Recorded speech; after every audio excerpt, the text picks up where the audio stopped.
Donald ট্রাম্পের নাম রেখে মহিষটার ভাইরাল হয়েছে।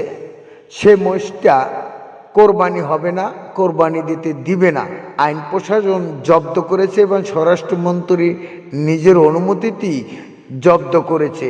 কিন্তু আরও যে তিনটে গরু, যেমন ম্যাডাম খালেদা জিয়ার স্মৃতি হিসাবে গরু কিনেছে, সেটা কোরবানি দেবে, সেটাও তো জব্দ করবে।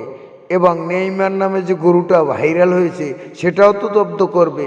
এবং নাসির উদ্দিন পাটোয়ারি নামে একটি গরু ভাইরাল হয়েছে, সেটাও তো জব্দ করবে।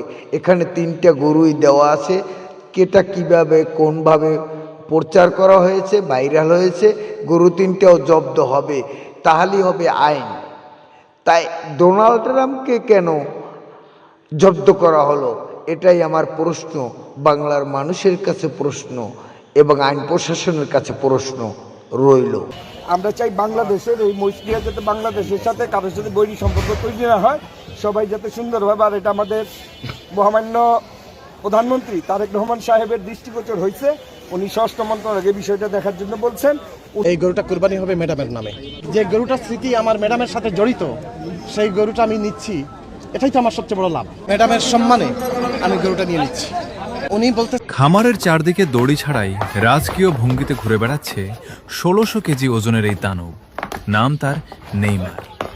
ফুটবল মাঠের জাদুকরের মতো তার মাথার চুলের এটার নাম রাখছে নাসির উদ্দিন পাটোয়ারি। এই অনেক চিল্লে দেয় এই কারণে। দাম চাইছে 9 লাখ। খায় 12 কেজি সালে একবারে চুমুকি খায়। এটা ঘাস খাওয়াই, খ্যার খাওয়াই, এই খাওয়ার জন্য আর অতিরিক্ত চিল্লে খাওয়া কম বলি। নাসির উদ্দিন পাটোয়ারির নাম রাখছি, নাম চাইতেছি 9 লাখ। এটা 9 লাখ হলে বিক্রি করে দেবো নাসির উদ্দিন পাটোয়ারি। আবার ওটা আছে।